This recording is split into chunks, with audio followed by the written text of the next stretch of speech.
So in today's video of reviewing things, or today's episode of reviewing things, I'm going to be going over the most recent episode of Monday Night Raw from London. My voice is incredibly shot right now, so I'm very sorry about that. But yeah, I'm going to try my best to do this video, so let's get into it. We're going to be going over all the matches and segments. I'm going to rank them and give the full show a rating at the end of it. So yeah, show kicked off with Obafemi and Jey Uso's segment there. It was a good little build to their final match. That's pretty much about it. Jey had his promo, Oba had his promo. He teased a Roman match, which we all want to see that really, but will it actually happen? I hope so. I hope he wins on Saturday. We'll see. But it was a good little segment there. I'm going to give it a 3.5 out of 5. So yeah, let's move on. Voice crack. And the opening match was the Women's Tag Team Championship between Brie Bella and Paige versus Bayley and Lana Valkyria. Match was mid, basically. It was only building up to the end of the match. It was only a build up for the end of the match. Brie and Paige retained. That's it there. But then Lyra and Bayley hang around back. They're just trying to embrace each other, trying to pick themselves up. But then Lyra just turns heel and snaps. So yeah, we got something. We got something of substance. That's pretty cool there. Although I did not expect Lyra to turn heel. If I anticipated any turn, I think it would have been Bayley, but Lyra turning heel is very surprising. I think it's a good character change for her, so we'll see how that goes. But for the match, I'll give it a 2.5 out of 5. For the turn, I'll give it a thumbs up for now. So yeah, let's move on. Hopefully this company doesn't ruin it. So yeah, but we'll see what happens. So next up was the segment between Chad Gable and Alpha Academy.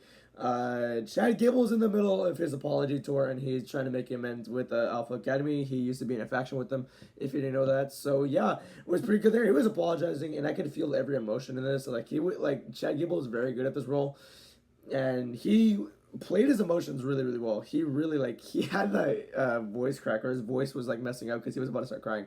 It was pretty insane there. Revisited the history with him, Tozawa, and Otis. And then there's Maxine too. But then Maxine comes in during all of the apologies, and she cuts one of the best promos I've heard in a minute. So yeah, I did not think Maxine had that promo capability, but she really cooked on that mic, basically saying, "You're apologizing now, but how do I know you're not going to do this again? How do I know you're not going to mistreat us again?" That's in a nutshell what she said on the mic, and she said it so well. Her words went through very smoothly, I would say. She has a very good promo. How come I never knew about this? I wasn't watching Raw for a good 2 months last year, and those were the months where Maxine was a champion and she was cutting promos.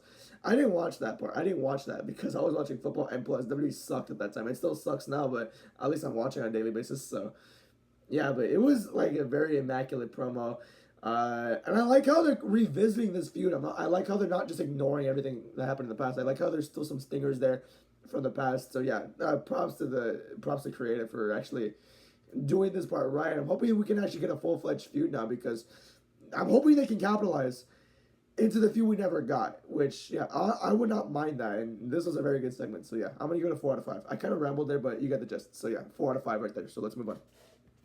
Next up was Ethan Page versus Dragon Lee. That match was pretty good there. So yeah, that's pretty much about it.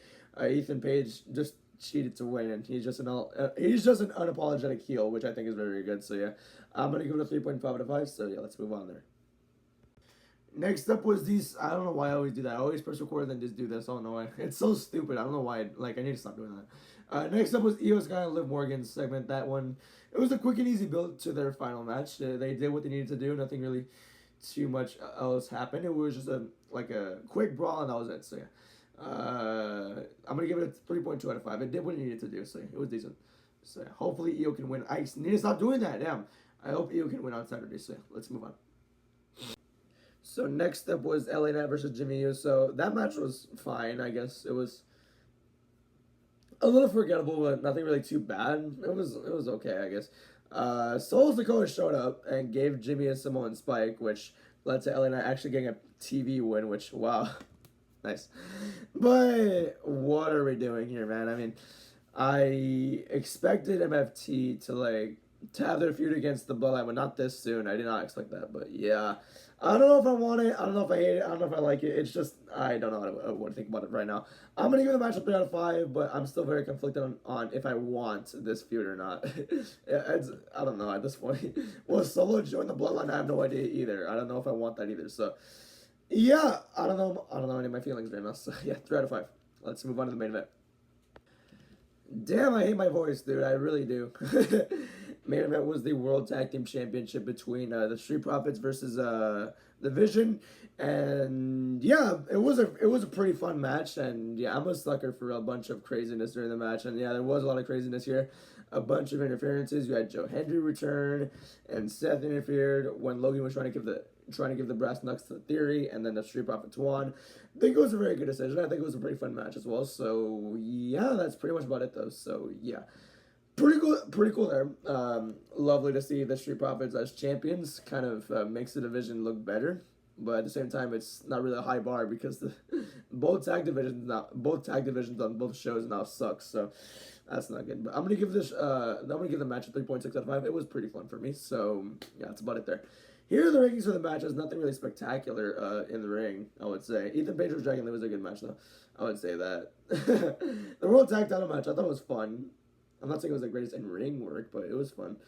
And my favorite promo was Chad Gable and Alpha Academy's little segment there. It was very, very well done in my opinion. So yeah, I'm gonna give the Go Home Show to Night Champions a 3.4 out of 5. I thought it was good, but for a Raw in London, like for Monday Night Raw in London, like it really didn't live up as much as it was hyped up to be. Sorry, I'm stuttering a lot. Damn. But the crowd, like, they seemed a little bit below average for European standards, so that's not good. And the show just felt a little flat at some points, but nothing too bad, I would say. It was still good. It was still good. So I would give it a 3.4 out of 5. But that's going to be it for this one, everybody. Thank you for watching, and yeah, have a good day. Goodbye.